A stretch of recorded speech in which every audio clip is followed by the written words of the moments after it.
어제 오후부터 저녁 늦게까지 제주 시내 악취가 진동해서 많은 사람들이 큰 불편을 겪었습니다. 제주시가 이 악취의 원인을 조사했는데 목초지에 뿌린 음식물 퇴비 때문이었습니다.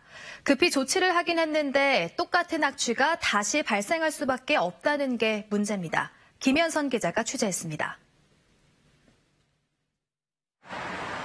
어제 오후부터 저녁까지 제주시 동지역과 에어룹에서까지 원인 모를 악취가 진동했습니다. 주택가에선 창문도 열지 못할 정도였습니다. SNS상엔 여러 뜬소문이 나돌고 제주시와 소방서엔 100건이 넘는 악취 민원이 접수됐습니다. 어제 한 8시쯤에 집에 들어가는데 굉장히 역한 냄새가 나더라고요.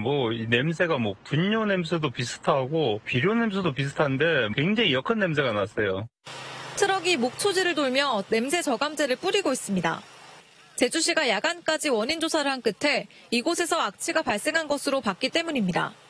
이곳 목초지 일부 14만 제곱미터 땅에 500톤 정도의 음식물 퇴비가 한 번에 뿌려지면서 제주시 동지역에서 악취 민원이 발생했습니다. 모 영농조합법인이 지난 5월 봉계동 매립장에서 받아온 음식물 퇴비 2,000톤 가운데 500톤을 제주시와 사전 협의 후 목초지에 뿌렸습니다. 그런데 숙성이 덜 된 상태라 악취가 뿜어져 나온 겁니다. 게다가 땅을 갈아엎는 로터리 작업을 하지 않아 악취가 번진 것으로 추정됩니다. 그걸 이제 뿌리는 과정에서 여러 가지 문제점이 발생됐기 때문에 이번 기회를 통해서 지도 관리하고 이런 방법에 대해서 적절히 이제 교육하도록 지시하겠습니다. 하지만 악취 원인이 정확히 규명된 건 아닙니다.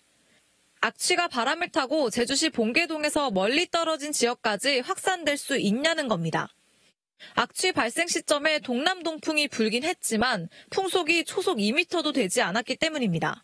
악취 발생원에서 퍼져나가는 게 보통 1에서 2km 정도 보거든요. 그런데 연동이나 노현까지 간다는 거는 좀 저희들이 지금까지 과학적 상식이나 여기에도 좀 벗어나는 그런 상황입니다. 음식물 퇴비로 인한 악취 기준이나 음식물 퇴비 살포 지침 자체가 없기 때문에 악취가 또 발생할 우려도 남아 있습니다. 그런데도 제주시의 대책은 악취 발생 원인을 추가 조사하고 음식물 퇴비 관리를 강화하겠다는 게 전부였습니다. JIBS 김현선입니다.